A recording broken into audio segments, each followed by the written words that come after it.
Hello বন্ধুরা, এবার রূপা নিজেই সবাইকে তার সত্য পরিচয় জানিয়ে দিয়ে সোনার সঙ্গে কেক কাটলো। হ্যাঁ বন্ধুরা, আমরা এমনটাই দেখতে পারবো অনুরাগের ছোঁয়া ধারাবাহিকের দুর্দান্ত একটি পর্বের আপডেটে। বিস্তারিত জানতে ভিডিওটিতে একটি লাইক দিয়ে সম্পূর্ণ দেখতে থাকুন। একদিকে সোনার জন্মদিনের পার্টি শুরু হয়ে যায়, এমনকি গেস্টরাও চলে আসে, আর তারই মধ্যে দীপা রূপাকে সহ সবাইকে নিয়ে হাজির হয়ে যায়। তবে সোনাকে সবাই উইশ করলে রূপা কিন্তু কষ্ট পায়, কারণ তাকে কেউ উইশ করে না। আর এইদিকে সবাই আসলেও সোনা কিন্তু খুশি হয় না তার মাকে দেখে, কিন্তু দীপা সব ভুলে সোনার কাছে আসে তার কর্তব্য পালন করতে।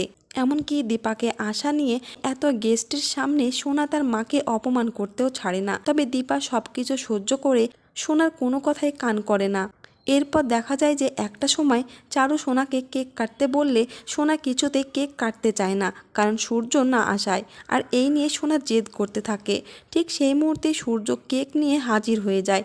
তবে সূর্য শুধুমাত্র সোনার জন্যই নয়, সঙ্গে রূপার নামও লিখে নিয়ে আসে কেকে।